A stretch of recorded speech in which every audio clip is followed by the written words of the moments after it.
जय हिंद दोस्तों, सबका स्वागत है। तो आज के लिए बेहद महत्वपूर्ण है केवीएस के पर्पज से।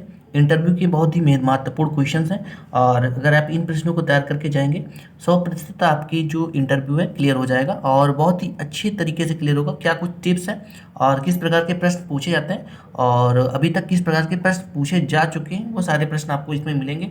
और साथ में प्रयास किया जाएगा कि आपको इसके सुइटेबल उत्तर भी दिया जाए कि आप उसके लिए क्या उत्तर दे सकते हैं। ठीक है, देखिए मैं आपको यहाँ पर इंग्लिश और हिंदी दोनों करा सकता हूँ, लेकिन ज़्यादातर बच्चे जो है हिंदी में प्रेफर करते हैं, तो मैं आपको हिंदी में भी कराऊंगा। और अगर आप इंग्लिश के लिए चाहेंगे तो इंग्लिश में भी करा दिया जाएगा। हालांकि देखिए बहुत से बच्चों को कन्फ्यूजन रहता है इस बात को लेकर के कि उनको इंटरव्यू इंग्लिश में देना है या हिंदी में। देखिए उनको आपके लैंग्वेज से बिल्कुल भी फ़र्क नहीं पड़ता है, उनको बस जो भी बोलना है आपको आत्मविश्वास से यानी कि फुल कॉन्फिडेंस से बोलना होगा आपको। और देखिए लैंग्वेज मैटर नहीं करता उनके लिए, तो आप इंग्लिश हिंदी किसी में भी उत्तर दे सकते हैं। तो चलिए स्टार्ट करते हैं। तो पहला क्वेश्चन तो सबसे सिंपल सा होता है कि आपको इंट्रोडक्शन देना होता है। ठीक है, तो चलिए हम लोग हिंदी से स्टार्ट करते हैं, चूँकि ज़्यादातर बच्चे जो हमारे हैं वो हिंदी के ही हैं, तो हम हिंदी से स्टार्ट करेंगे। और देखिए मैंने क्वेश्चन दिखा दिया आपको इंग्लिश के, और हिंदी देख लेते हैं। पहला क्वेश्चन आपको कुछ इस तरीके से परिचय देने के लिए पूछेंगे वहाँ पर। ठीक है, सेकंड क्वेश्चन है 20 के उत्तर भी आपको प्रयास किया जाएगा कि उत्तर दे दिया जाए। दूसरा क्वेश्चन आपका इस तरीके से पूछा जाता है, शिक्षक बनने के लिए आपको क्या प्रेरणा मिली, यानी कि आप शिक्षक क्यों बनना चाहते हैं, आपको किससे प्रेरणा मिली, ये सारी चीज़। ठीक है, थर्ड क्वेश्चन आपसे पूछा जा सकता है, आप केंद्रीय विद्यालय में शिक्षक के रूप में क्यों काम करना चाहते हैं। और फोर्थ है आपका, क्या आप किसी भी शहर में काम करने को तैयार हैं, यानी कि वो आपसे पूछेंगे कि आपको अगर इस स्टेट के अलावा किसी अदर स्टेट में अगर भेजा जाता है तो आप वहाँ पर भी काम करना पसंद करेंगे या नहीं करेंगे। फिफ्थ क्वेश्चन हो सकता है आपके लिए, ग्रेजुएशन और पोस्ट ग्रेजुएशन के दौरान आपका पसंदीदा विषय कौन सा था, यानी फेवरेट सब्जेक्ट, यानी जिसमें आपने अच्छे स्कोर किया होगा या जिसमें आपका मन लगता रहा होगा। और फिर सिक्स क्वेश्चन, देखिए सारे क्वेश्चन बहुत बेहतरीन हैं और यही सारे प्रश्न पूछे जाते हैं। देखिए आपको बच्चों को कन्फ्यूजन रहता है कि क्या उनके सिलेबस, देखिए सिलेबस से बहुत कम क्वेश्चंस आते हैं, क्योंकि उन्हें भी पता होता है कि आप भी एक हाई कंपटीशन से गुजर करके आए हुए हैं और इसीलिए बहुत बेसिक क्वेश्चन पूछेंगे आपके लिए। और अच्छा सिक्स क्वेश्चन है आपकी ताकतें और कमजोरी, यानी कि आपके अंदर आपको क्या कमजोरियां दिखाई दे रही हैं। ठीक है, मेनली तो यही होता है, बहुत से बच्चे अपने अंदर कमजोरी ही नहीं ढूंढ पाते हैं, तो ये चीज़ें आपको पहले से तैयार करके जानी है। क्वेश्चन नंबर 7 है, क्या आप एक कठिन काम की स्थिति का वर्णन कर सकते हैं और आपने इसे कैसे दूर किया, यानी कि आपको अपनी लाइफ में जो सबसे हार्ड वर्क लगा है, जिसको आपने किया है अभी तक, उसको। फिर 8 क्वेश्चन, क्या आप खबर अखबार पढ़ते हैं और पढ़ते हैं तो क्यों पढ़ते हैं। ठीक है, 9 क्वेश्चन है, आप अपना खाली समय कैसे व्यतीत करते हैं, यानी कि जैसे मान लिया आपने पढ़ लिख लिया, ठीक है, शाम को आप खाली रहते हैं तो आप खाली समय क्या करते हैं, म्यूजिक सुनते हैं, स्पोर्ट करते हैं, जो कुछ भी करते हो। ठीक है, धीरे आपका आप पूछ सकते हैं, एक स्कूल शिक्षक की जिम्मेदारी है क्या। तो ये सब नॉर्मल से क्वेश्चन हैं। और फिर कर्तव्य क्या होते हैं। फिर हो सकता है कि आप एक आलसी विद्यार्थी को कैसे संभालेंगे, यानी कि आपको कोई लेजी स्टूडेंट मिल जाता है तो आपको उसके साथ कैसा व्यवहार करना है, यानी कि आप उससे कैसे हैंडल करेंगे। फिर 13 क्वेश्चन है, आप अपनी कक्षा में अनुशासन कैसे बनाए रखेंगे।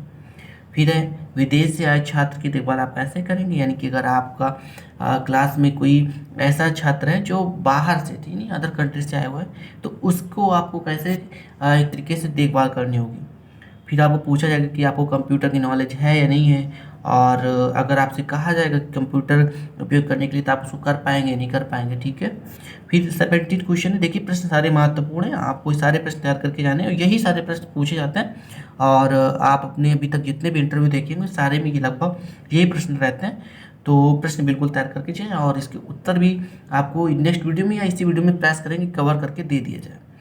और फिर 17 क्वेश्चन है, जब कोई पार्ट अच्छी तरह से काम नहीं करता तो आपका दृष्टिकोण क्या होता है, यानी कि अगर आप किसी बच्चे को कोई सबक सिखाना चाहते हैं, कोई चीज़ समझा रहे हैं, अगर उसको समझ में नहीं आता तो आपको कैसा नज़रिया होता है, यानी आपको कि दिमाग में क्या चल रहा होता है। फिर सबसे मेन क्वेश्चन अध्यापन क्या है। फिर 19 क्वेश्चन है, आपके कॉलेज में व्याख्याता के बजाय एक सरकारी स्कूल शिक्षकों को क्यों बनाना चाहते हैं।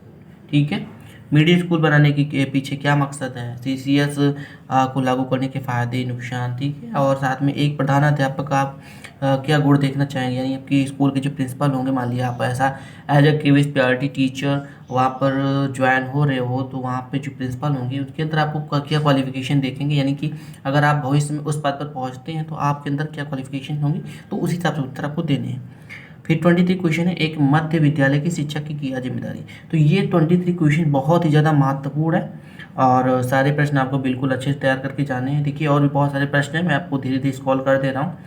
अब जो मेन पर्पज है आपका है, देखिए यहाँ से उत्तर भी आपका स्टार्ट हो गया है, ठीक है, उत्तर भी आपको दिया जाएगा। पहले हम देख लेते हैं टिप्स की, आपको क्या क्या चीज़ें फॉलो करनी है। तो यहाँ पर आप देख पा रहे हो केवीएस पीआरटी इंटरव्यू टिप्स है, हिंदी में भी हुआ है, इंग्लिश में भी दिया। ज़्यादातर बच्चे हमारे इंग्लिश के, तो हमें इंग्लिश में स्टार्ट करते हैं। तो सबसे पहली चीज़ है, आपको बहुत ही ज़्यादा अटेंटिव रहना है, यानी कि आपसे जैसे ही कोई क्वेश्चन पूछा जाता है तो आपको डरना नहीं है, आराम से शांत मन से उत्तर देना, ठीक है। बहुत से बच्चे डर जाते हैं प्रश्न को सुन करके। फिर है be aware of current affairs, यानी कि आपको आसपास की या हाल फिलहाल की जो घटनाएं हैं उनको पढ़ करके जाना है। फिर कॉन्फिडेंट रहना है, यानी बहुत ज़्यादा आत्मविश्वास से भरे रहना है, लेकिन ओवर कॉन्फिडेंस भी नहीं होना चाहिए। और फिर है प्रिपेयर बिफोर, आपको पहले से तैयारी होनी चाहिए साक्षात्कार की, यानी कि जैसे कि मैंने आपको प्रश्न बताए हैं तो ये एक बार आपको फिर से खुद से प्रैक्टिस करनी है। आपकी जो दोस्त होंगे या आपकी मदर होंगी, जिसके साथ ये प्रैक्टिस करना चाहें कर सकते हैं, कोई बड़ा इशू नहीं है। फिर है बी अपडेटेड, यानी कि आपको जानकारी होनी चाहिए, आपको नॉलेज होना चाहिए जो भी समाचार हैं करंट अफेयर्स उनको लेकर के।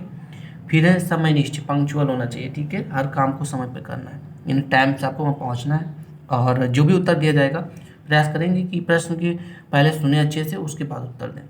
फिर है इंटरव्यू कोड का पालन करें, यानी जहाँ पर एक जो सुव्यवस्थित तरीके से आपको बैठना है, उत्तर देते समय आपको कहाँ पे रुकना है, कहाँ नहीं रुकना है, और साथ में ही आपको क्या वेशभूषा पहननी, ठीक है, ये सारी चीज़ें, पोशाक वगैरह बहुत ज़्यादा कलरफुल पोशाक वगैरह नहीं पहन करके आपको जानी है, ठीक है। और लास्ट में आपको क्या करना है, आपको एक तरीके से चेहरे पे मुस्कान बनाए रखनी है। देखिए बहुत ज़्यादा हंसना भी नहीं है, देखिए हल्की सी चेहरे पे मुस्कान होनी चाहिए, यानी कि पता चलना चाहिए कि आप बहुत ज़्यादा दबाव में नहीं हैं, यानी कि आप अंदर से कॉन्फिडेंस है, ठीक है। तो ये सारे टिप्स को फॉलो कीजिए और इंटरव्यू तो होना ही होना आपका। फिलहाल तो अब जो केस है कोर्ट में चल रहा है, लेकिन जब भी क्लियर होगा तो आपको पहले से तैयार होकर के जाना है, ठीक है। तो आज वीडियो में इतना ही। आशा करता हूँ कि आपको केवीएस से के रिलेटेड जो भी क्वेश्चन बताए मैंने और जो भी टिप्स दिए सारे आपको अच्छे लगे होंगे। और इसी तरीके की वीडियो देखने के लिए और इसके उत्तर मैं आपको नेक्स्ट वीडियो में कवर करा दूंगा, वीडियो लंबी हो रही है। तो आज वीडियो में इतना ही। थैंक यू सो मच, धन्यवाद। प्लीज़ वीडियो को लाइक और चैनल को सब्सक्राइब कर दें। थैंक यू सो मच, धन्यवाद।